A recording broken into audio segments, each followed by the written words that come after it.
Homosexuality అంటే స్వజాతి వాళ్లకు సెక్షువల్గా attract అవ్వడం లేదా స్వజాతి వారితో సెక్స్లో పాల్గొనడం. అంటే ఒక స్త్రీ మరో స్త్రీతో సెక్స్ చేయడం, ఒక పురుషుడు మరో పురుషునితో పాల్గొనడం అన్నమాట. హోమోసెక్షువాలిటీ అనేది ఆడామగ ఇద్దరిలోనూ ఉంటుంది. ఇద్దరు ఆడవాళ్ళు కలిస్తే వాళ్ళని లెస్బియన్స్ అని, ఇద్దరు మగాళ్ళు కలిస్తే వాళ్ళను గేస్ అని అంటారు. అయితే ఒక ఆడ మగకి కానీ ఒక మగ ఆడకి కానీ అట్రాక్ట్ అయ్యే వాళ్ళని హెటిరోసెక్షువల్స్ అంటారు. ఇండియాలో సుప్రీంకోర్టు కూడా స్వలింగ సంపర్కులు పెళ్లి చేసుకోవచ్చని తీర్పునిచ్చింది. ఒక వ్యక్తి గేగా ఉండడం, లెస్బియన్గా పుట్టడం అనేది ఎవ్వరి చేతుల్లోనూ లేదు. అది ప్రకృతి ధర్మం అంతే. అలాంటి వాళ్ళు వేరే వాళ్ళని చూసి సిగ్గుపడడం కానీ, మిగతా వాళ్ళు అలాంటి వాళ్ళను చూసి అసహ్యించుకోవడం కానీ చేయాల్సిన అవసరం లేదు. ఎందుకంటే నీ డ్రెస్ను అడ్రస్ని మార్చుకున్నంత ఈజీగా మార్చుకునేది కాదు. దీన్నే సెక్షువల్ ఓరియంటేషన్ అంటారు. అంటే ఒక వ్యక్తి ఎవరితో సెక్స్లో పాల్గొంటున్నాడనే దాన్ని బట్టి సెక్షువల్గా వాళ్ళని గే అని, లెస్బియన్స్ అని, హెటిరోసెక్షువల్స్ అని, బైసెక్షువల్స్ అని పిలుస్తారు. ఇక్కడ బైసెక్షువల్స్ అంటే వాళ్ళు స్వజాతి వారితోనూ ఆపోజిట్ సెక్స్ వాళ్ళతో కూడా సెక్స్లో పార్టిసిపేట్ చేయగలరు. దీనికి సంబంధించిన పాడ్కాస్ట్ని గతంలోనే చేసా. ప్లేలిస్ట్లో సెక్స్ మ్యాటర్స్లో ఇన్డెప్త్గా తెలుసుకోవాలనుకుంటే వెతకండి. పాడ్కాస్ట్ పేరు LGBTQ. అయితే ఇక్కడ ఈ పాడ్కాస్ట్ మెయిన్ మోటో హోమోసెక్షువాలిటీ గురించి మాత్రమే చెప్పడం. కోవిడ్ టైంలో నాకు వింత సంఘటన ఎదురైంది.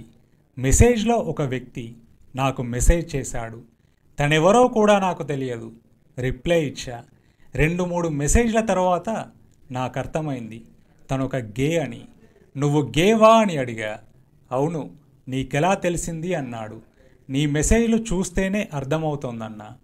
మెసెంజర్ నుండే కాల్ చేశా, లిఫ్ట్ చేయలేదు. చాట్ మాత్రమే చేస్తానన్నాడు. సరేనని చాట్ చేశా. బేసిక్గా నేను హెటిరోసెక్షువల్ని. ఆ విషయం తనకి చెప్పా. నన్ను కన్విన్స్ చేయడానికి ట్రై చేశాడు. నేను చాలా క్యాజువల్గా నో చెప్పా.